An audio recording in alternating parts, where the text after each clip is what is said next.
السلام عليكم ورحمة الله وبركاته. زۆر خانمێک پرسیارێکی ئاراستاکە بۆمان ئەیە ئێمە ئەتوانن دەرمان بەکار بکەن حەبێک بەکار بکەن بۆ دواخستنی عادە کاتی ڕەمەزان. بەڕاستی دواخستنی عادە لە کاتی ڕەمەزان بەبێ هۆکارێکی تەندروست مەبەستم ئەگەر ئەو نەخۆشە بەربوونی خێنێکی بە قووەتی نەبێ نەزیفی نییە کاتی عادەکەی دیار نابێتەوە یا هۆکارێکی مەتەرەن ئاینیکی نیەتی مەتەن ئەنجامدانی ئەمڕەیەکێ چ شتێک ئەو کاتە پێویست ناکە ئەو حەبانە بەکار بکاتەوە چونکە ئەو بەکارکردنی ئەو حەباتە خۆی هورمۆناتە ئەو حەبانە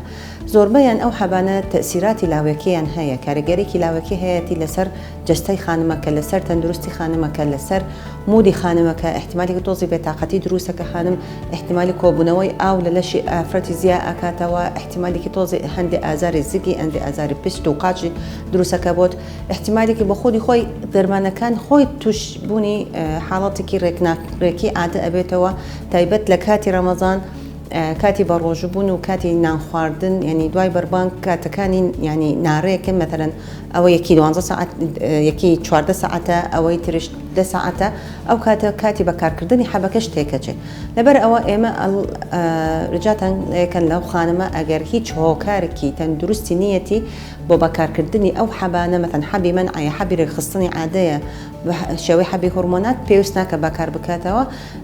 چونکە تەسیراتی لاوەکی هەیەی لەسەر جستەی خانمەکە. سمارت وەرچەرخانە